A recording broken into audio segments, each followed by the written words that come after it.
in Allah yau muna 28 ga watan Zulqa'adati, babu wasu kwanaki da suka kai wannan goma daraja da falala da girma a gurin Allah. Amma mutane sun fi sabawa da goman ƙarshe na Ramadan. Dalili an fi faɗar falalar goman ƙarshe na Ramadan, an fi nanatawa, an fi maimaitawa saboda ana dacewa da samun daren Lailatul Qadari a goman ƙarshe na Ramadana. Don haka an fi sanin falalar wannan fiye da sanin falalar goman farko na watan Zulhijja. Amma goman farko na watan Zulhijja babu wasu kwanaki a gurin Allah a cikin kwanakin shekara guda 365. Babu wani kwana da Allah ya fi so fiye da waɗannan kwanaki guda 10 na farkon watan Zulhijja. Annabi alaihi salatu wassalam ya gaya ma sahabbai, su kansu sahabbai sai da suka yi mamaki suka wa manzon Allah sallallahu alaihi wasallama tambaya. Lokacin da manzon Allah sallallahu alaihi wasallama yake gaya musu cewa ma min ayyamin, babu wasu kwanaki al'amalu salihu wanda yin aikin kirki fihinna a cikin waɗannan kwanaki ahabbu ila Allah. Allah ya fi son duk wani aikin kirki da za a yi a cikin waɗannan kwanaki guda 10. To babu wasu kwanaki da Allah yake son ai aikin kirki a cikin su kamar waɗannan kwanaki guda 10 min hazihi al-ayyam al-ashr. Faqalu, sai sahabbai suka ce ya rasulullah walal jihadu fi sabilillah, ko da ko mutum jihadi ya tafi na ɗaukaka addinin Allah. An san a jihadi ana rasa rai, an san a jihadi ana rasa dukiya, a jihadi ana rasa wasu gabbai, ba kowa ne yake tafiya jihadi idawo da ransa ba. Sahabbai suka ce ya rasulullah hatta fita jihadi aikin kirki a kwanaki 10 nan ya fi mutum ya fita jihadi. Manzon Allah sallallahu alaihi wasallam ya ce walal jihadu fi sabilillah, ko da jihadin da mutum zai fita na ɗaukaka addinin Allah bai kai a cikin waɗannan kwanaki guda 10 na farkon watan Zulhijja, daga 1 ga watan Zulhijja zuwa ranar babbar sallah. Waɗannan kwanakin guda 10 yace illa rajulun kharaja bi nafsihi wa malihi, mutumin da kaga ya kamo wanda ya dage yayi aikin kirki a cikin waɗannan kwanaki guda 10, in kaga mutum ya kamo shi, illa rajulun kharaja bi nafsihi wa malihi falam yarji min zalika bi shay, sai dai wanda ya fita jihadin da ransa da dukiyarsa duka, kuma da ya je jihadin bai dawo da ran ba bai dawo da dukiyar ba. To wannan shi kadai ne zaka iya kwatanta shi da mutumin da ya mai da hankali ya dage yayi kokari a cikin waɗannan kwanaki guda 10 na farkon watan Zulhijja. To me ake nufi da aikin kirki? Ba wani sabon aiki aka shar'anta maka sabo ba, ba wani sabuwar ibada aka kirkira maka ba. Wannan da kake yin na farilla shi ake so ka ƙara ingantawa. Wannan da kake yi na nafila, wanda suke da adadi, suke da lokaci, ba sa ƙaruwa ba sa raguwa, su ake so ka ƙara kyautatawa. Ayyukan nafilan da ko ba su da iyaka ba su da adadi, to su ake so ka yawaita ƙarawa. Akwai ayyukan nafila kamar sadaka, ba ta da iyaka, sada zumunta, biyayya ga iyaye, kyautatawa iyali, kyautatawa marayu, kyautatawa zaurawa, kyautatawa talakawa, yi wa yara ɗinkin sallah, sai yan rago a rabawa mutane ragunan sallah, su samu su bikin sallah, a basu shinkafa su tuwon sallah, a wa ɗan su ɗinki, a wa matan su ɗinki, wanda ake bi bashi a biya masa, wanda wato kake bi bashi ka yafe masa ko ka jinkirta masa ko ka rage masa, wanda yake cikin tashin hankali a sauƙaƙa masa, wanda ya kasa biyan haya, wanda ya kasa siyan magani, wanda ya kasa aurar da yasa, wanda ya kasa wato samun jari ko koyon sana'a da zai yi don inganta rayuwarsa. Kai kana da dama, kana da iko, Allah ya hore maka, ya baka dama ka taimaka, ka tallafa, ka agaza a cikin waɗannan kwanaki 10, to ninkin ba ninki ne inda a wani watan kai. Sallar farillarka da zaka yi guda 50 a kwanaki 10 nan, zaka yi sallar farilla da ka saba kullum 5, to in aka tashi baka ladan sallolinka na wannan kwanaki 10, gashi farilla duka ɗaya ce, duk ta kowane wata ɗaya ce, amma ta cikin wannan kwanakin guda 10 ta fifici wacce aka yi ta a wajen wannan. In ka yi shafi'i da wutiri da kake yi, to shafi'inka da wutiri na cikin wannan kwanakin 10 ya fifici wanda kai a cikin wasu kwanakin ba wannan ba. In ka yi sallar duha, in ka yi wa iyalanka alheri, ka kyautata musu, to ninkin ba ninkin ne a cikin waɗannan kwanakin. Saboda haka kowa ya buɗe wa kansa ƙofa ya ga me zai iya yi wanda ya saba yi, me zai iya yi wanda baya yi, wani aikin kirki zai ga sunan barjak na nafila buɗaɗɗu masu yawa waɗanda ba su da iyaka, wanda za ka yi don amfanin kan kanka da kuma wanda za ka yi wanda amfanin zai koma ga wani.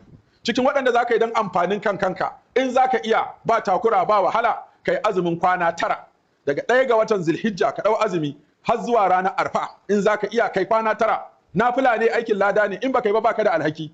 Kar ka ɗauka ka zo ka ce kuma ga rana. a'a in ba za ka iya ba kai ko da ɗaya ne na ranar arfa din ko kai na litinin da alhamis, akalla dai a cikin kwanakin nan 10 a ce akalla ko ba kai azumin kwana ɗaya ba kai na ranar arfa, kai na ranar arfa, saboda hadisi ya zo daga manzon Allah sallallahu alaihi wasallama babu wato idan mutum ya yi azumin ranar arfa Allah zai masa tagomashi na hanyar kankare masa zunubi na shekara 2. Zunuban da kai a kwana 700 da wani abu Allah zai yafe maka idan ka yi azumin ranar arfa, kuma Allah ya karba zai yafe maka wannan. Saboda haka shi yasa sai mutum ya kokari ko da bai yi na kwanaki ragowan ba yayi na kwana yayi na tara shine ranar arfa. Waɗannan kwanaki guda 10 a cikin su akwai yawmut tarwiya. Yawmut tarwiya shine ranar da alhazai suke fita zuwa Muna domin fara aikin haji. A cikin wannan kwanaki guda 10 akwai yawmut arafa, akwai ranar arfa. Ranar arfa Allah ta'ala yakan yi afuwa, yakan yi gafara, yakan yi jin kai, yakan yi yafiya ga bayinsa da yawa, musamman wanda suka halarci filin arfa, wanda suka kashe dukiyarsu miliyan 8, miliyan 7, miliyan 9, miliyan 12.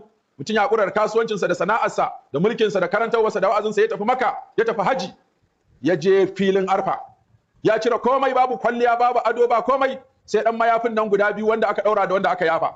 Ga rana an ce wannan shekara za a kwalla rana. Saboda a cikin wannan yanayi Allah zai ce wa mala'iku, shi yafi kowa sani waɗannan me ya kawo su wannan gurin suka taro haka, sun yi duguzunzun da su, sun yi butu-butu, sun yi ƙura. Ce Allah rahamarka suka zo nema da afuwarka da rangomanka suka zo nema. Allah ce to ku zama shaida, duk wanda ya halarci gurin nan na yafe masa. To da yake ba kowa ne yake da iko ya je can ba, sai kai ma sai aka yi maka tagomashi cewa ko ina kake in kana da dama kana da iko kai azumin ranar arfa. Su alhazai da suke filin arfa su ba za su yi azumin arfa ba a ranar. Duk wanda yake filin arfa, wanda yake aikin haji, shi ba zai azumin arfa ba, a sunnanta masa yi ba. Amma kai da baka nan don ka samu kai ma dama ka mori ranar, sai aka ce kai kuma kai azumi a wannan rana.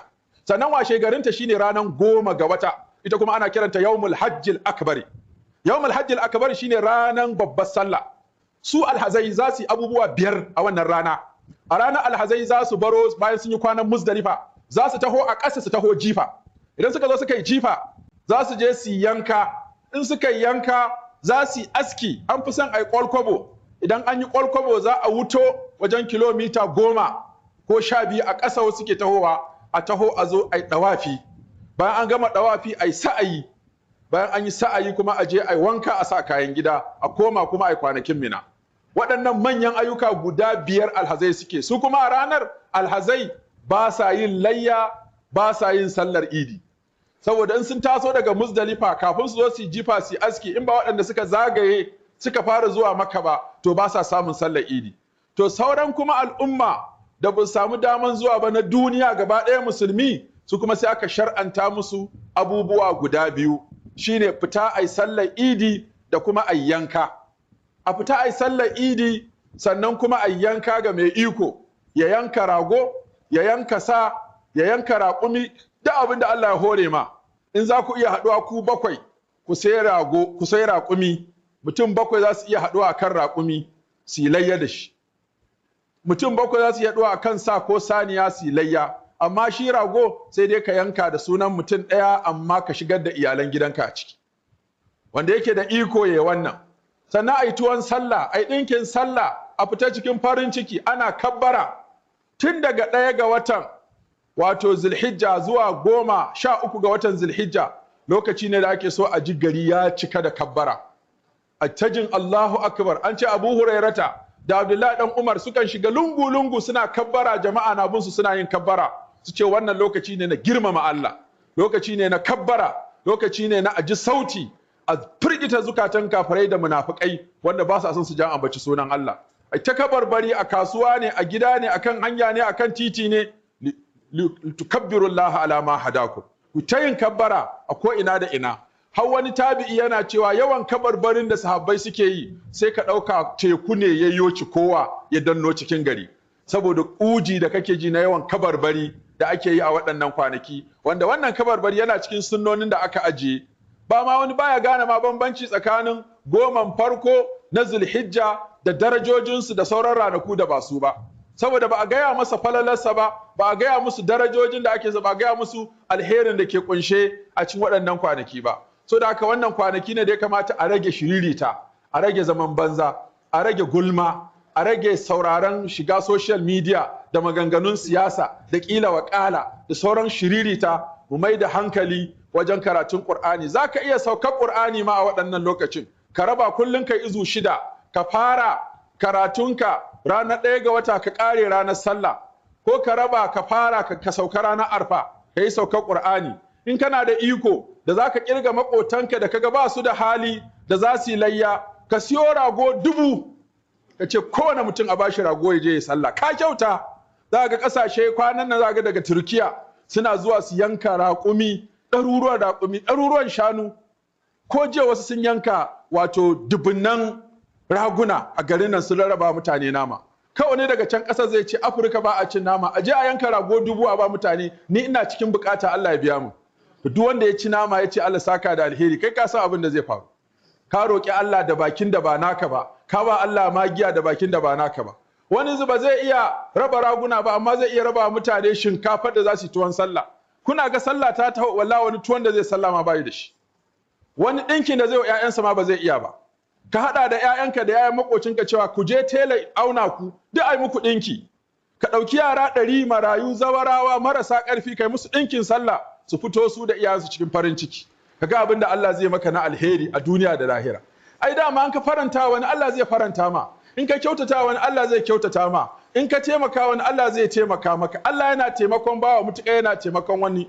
Wanda ya yaye wa wani bakin ciki, Allah zai yaye masa duniya da lahira. Wanda ya taimaki wani, Allah zai taimake shi duniya da lahira. Wanda ya yaye wa wani damuwa, Allah zai yaye masa damuwar duniya da lahira. Wanda ya cire wani daga cikin bakin ciki, Allah zai cire shi daga cikin bakin cikin duniya da lahira. Haka wanda yake da iko, yake da dama, yake da damar da zai iya taimakawa wani, a yi amfani da waɗannan kwanaki mu yawaita waɗannan ayyuka, karatun Qur'ani, tasbihi, tahmidi, istighfari, hailala, salatin annabi, sada zumunta, kyautatawa makusanta da dangi da ƴan uwa da marayu da zaurawa da marasa ƙarfi, da tallafawa al'umma, da fitar da mutane daga kurkuku. Kana da hali ka je kurkuku, wanda aka yi musu ƙananan tara, sun yi ƙananan laifi, duka sa a sallame su, ka biya musu zo su yi sallah a gida.